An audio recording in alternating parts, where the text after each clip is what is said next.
Give or take 1990 or 91, Bennett and Pete Farrelly came into my office with holding a script in their hand called Dumb and Dumber. And they said, this is the funniest movie, we really love it, we really have a lot of confidence that it's going to be really great, and would you read it? And I took it home that night and I read it, and I remember I laughed out loud a lot. I like it a lot. Uh-oh. And of course I called him up and said, look, I really, really would like to be involved in this. It's okay! I'm a limo driver! As a producer. And they said, great, let's try to do that together. And that set our sort of new relationship. And it just got turned down and turned down and turned down by every studio and every executive. I didn't even see it coming. And we didn't get like, no, thank you very much for submitting your script. It was a very interesting screenplay. I get calls from executives saying, what a piece of crap. You are one pathetic loser. Why would you send me this shit? No offense. No, none taken. It's funny, like 2 years go by and we're all broke. I'm gonna go to the store. Okay, just get the bare essentials. This is the last of our dough. In the meantime, while we're failing miserably, I had breakfast with Brad Cravoy about a completely separate issue. And I asked him what he was doing. He was financing low-budget movies. So he handed me a screenplay, and it wasn't called Dumb and Dumber, and I think it was called like Power Tools or Not a Toy or something like that. And the reason we would change the name was because usually the studios send it to readers. And they're young kids who are just out of college, and for a living, for $60, they read a script. Host, annual, host, Annual. annual. And the executive, who doesn't have time to read the script, reads that coverage.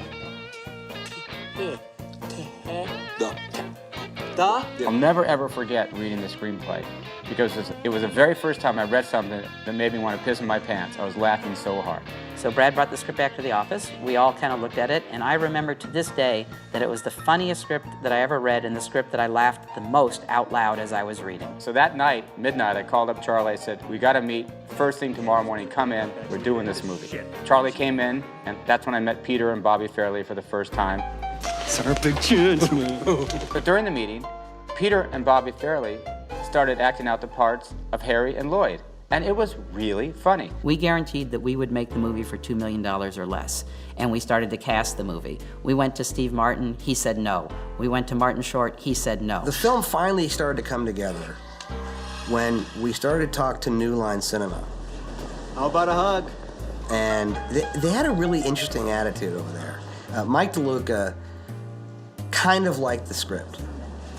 Bob Shaye did not like the script, but I guess they liked it enough that if they could get the right cast, they said they would make it. And we came up with a list of about 25 actors. And they said, if you can get 2 of these actors from this list of 25, we'll greenlight Dumb and Dumber. And what we discovered was, of the 25 odd actors on that list, not one said yes. God help me! The New Line came back and said, look, we just finished shooting a movie called The Mask, and we love Jim Carrey. But Ace Ventura had not come out yet, so he was pretty much unknown at that point. But if you get Jim Carrey in this movie, we'll make it. We were told that we could close a deal with Jim Carrey for $1 million anytime up until the Friday that Ace Ventura opened. And in our brilliance, we didn't close that deal because he was only a TV star. Monday morning, we called up Jim Carrey's agent, and we said, okay, let's get our contract on. Hold on, sugar. Daddy's got a sweet tooth tonight. And they said, well, we have a little problem since Friday. Now you have to ask yourself one question. I said, okay, Do I feel lucky? what's it gonna take?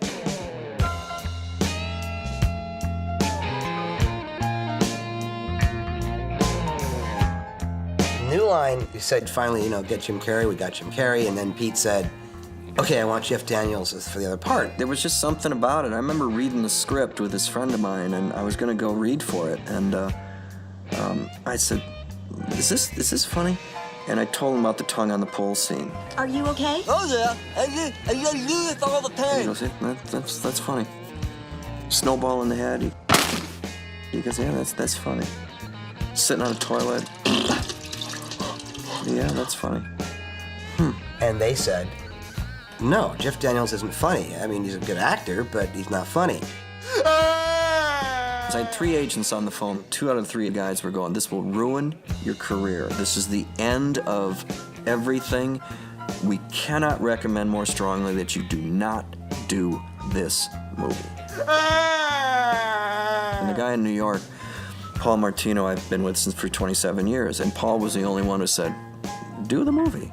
It's funny. Shake it off, man. I'm gonna go back. One of the things they said was that Jim is gonna walk all over you. I'm going, okay, well, but what about the toilet scene? What about the tongue on the pole scene? What about the snowball in the head? He's not in those scenes. So even if he is that kind of guy, which I can react to, give me a little credit, there's the 3 scenes he's not even in. And then what Jim said was great. Jim said, this is a buddy-buddy movie, and I really want an actor across from me, somebody that I can react to and that will give and take. He really didn't want another comedian who would just wait for Jim to finish and then try to top him. And we were reading the hot tub scene. My hair was long, so I just kind of did this with the hair and, just kind of, did that. And Jim got this smile on his face. This is the life. Pete and Bobby Farrelly said, we knew before you guys even said a word. Jim and I worked a little bit together, and I was, I was having trouble getting a handle on it. How far have we gone? Jim kind of knew it and understood it. And According to this map, about 1.5 inches. And how much farther we gotta go? eventually I just, 2 feet. I just said, okay, what would it be like to have an IQ of 9? And we are gonna need a smaller map, or we're never gonna get there. And, and so just I play the reality of that, which is all actor crap, but, instead of trying to be dumb, why don't you just be that stupid? So literally it was, I would shake my head, and like slosh my brain around before takes, just to try to empty out any degree of intelligence that I may have had as a person. And so that you really were, just kind of, being let out by your nose, and that seemed to work. You don't comment on it, you aren't trying to be funny, you just are that stupid. I was the Kung Fu chef. Pretty bird. Pretty bird. Polly, want a cracker? All right, fly. The whole dead bird experience with me as a child, it's given me a little bit of trauma. I've never really had any run-ins with the cops or anything like that. Because I'd been such a huge supporter of the script, Bobby and Peter cast me as J.P. Shea, which was a man, because that was the only role available. I was Joe Mental, the gas man. Gas man? How the hell do they know that I got gas? Excuse me, gunman? Who are you? My job was to be a real bad guy. Oh, don't play dumb with me, asshole. I'm the rightful owner of that briefcase that you've been carrying around. I did it. For the character Seabass, I went back to my roots in Moose Jaw, Saskatchewan, and thought about all the farmers and the truck drivers and the truckers. And I'll show you a happy place. And of course, with the right wardrobe, it was somewhat easy to get into that character. I played a self-absorbed, concerned, lonely ex-girlfriend. I don't care. I'm gonna tell you, he came / undercover cop. In the end, it was down to me and Jeff. I remember sitting in the lobby with them. Sir, no, wait. No, sir, don't. You'd keep your mouth shut if you knew it was good for you, buddy.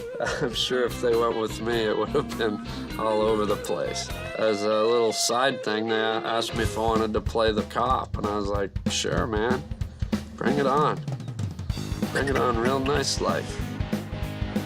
Okay, it's a funny script, but then we're stuck with the Pete Farrelly, Bob Farrelly. Get the hell out of here. But we were stuck with that. It was either Pete and Bob directing or wasn't going to happen. The Farrellys are they're just so much fun. They're just so passionate and enthusiastic about what we get to do today. You have to imagine a couple of guys from Rhode Island doing a Hollywood movie, the big budget movie, just calling the shots and conspiring to blow people's minds all day long. Pete and Bob wanted to try certain things, and again, people really objected to the whole idea of doing a lot of the stuff we wanted to do. Well, I think their comedy style is a lot of the things that guys will hang out when they're hanging out in a bar or at a sports game will talk about and do. To go look at the fun bags on that hose hound. But the idea was to just go ahead and shoot it. It's just they always, how far can we go? Where's the line? Let's cross it. The Farrelly brothers are like that. They're this constant kind of searching for would it be funnier if we came in having a sword fight and then hat, boom, boom, pow, you know, all that stuff. It just kept adding and adding and adding. They did milk a scene as much as they could, and then when they felt they'd got everything that they could imagine and put their heads together. Anybody else had any idea? We try to shoot the first 2 takes of any given setup script. And then we'll say, oh, guys, go crazy, do whatever you want. We got it, and we know we got it in the can. Why don't you guys go ahead and do whatever the hell you want? Look, man. Oh, that's real attractive. What? I'm Dionne Warwick on the Psychic Friends Network. They were open to any good ideas. If they were entertained by it, they'd be willing to film it. I believe in this. It has helped me. Who's Dionne Warwick? Some chick. The Pretty Bird was written in the script, but I took the liberty to improvise, and Polly wanted... Cracker? He's good birdie. It was all me. They initially just asked me to do the lines as they were in the script. Are you boys aware that it's against the law to drive around with an open container of alcohol in the state of Pennsylvania? Peter said, okay, try a couple your way. You lads aware that it's against the law to be driving around here in Pennsylvania with an open container of alcohol, you little basset hound driving, crinkled up donut wrapper licking, little road trip enjoying, fix your hair sucking, what's wrong with your tooth gurgling monkey kids? I still don't know what it means. Oh, is that so, lasagna lips? Almost to a fault where people, the producers, I'm sure, they just film anything. All I want is some vegetarian. Is it kosher? Won't they just get the day done and help us stay on schedule? There's a scene where we're at the bar, and the POV is now Jim walking out of the bar, the lodge. And as he walked out, he stopped, and he looked at this framed newspaper article. It was a prop up on the wall, and he ad-libbed, No way. That's great. It required great restraint, again, for everyone not to crack up laughing. It was just a genius moment. It was pure Jim Carrey. It's not just improv, about changing a line or changing a direction. It's how a guy like Jim Carrey can take the exact line written on the script and make it different than the way it was intended to be, just by his delivery, or just by his eye movement, or just by turning his head a little bit. It just becomes different, and that's a lot. Jim Carrey is such a talented comedian and understands humor so perfectly that he gave up the best part in the screenplay so that Jeff Daniels could play it. Cool. And that's the true spirit of a brilliant comedian. Whatever! All the stuff that Jeff does is really funny. In fact, if you look at the movie, the fact is, I think he gets half the laughs, and Jim gets half the laughs. But it comes from a different place. They're different kind of guys. Jim is very sort of out there on the set making jokes and entertaining people and being funny. And quite honestly, Jeff, when the director yells, cut, let's move on, he goes back to his trailer to write plays. He's a very sort of inward-based kind of guy, and he writes music and he writes plays, and everything worked out pretty good. When they finally got on the set, it was sort of perfect because they got along great. Thank you, my good man. There was no competition for who was going to be funnier or who was going to get the goofy line. I don't think there's many people in Jim Carrey films that have been able to stand next to him and stay in every scene throughout the entire movie and hold their own. And Jeff Daniels certainly did that. When you're working with Jim, you've got so much to bounce off of and react to. And he's such a gifted comedian. He's so smart. He's so precise. Want to hear the most annoying sound in the world?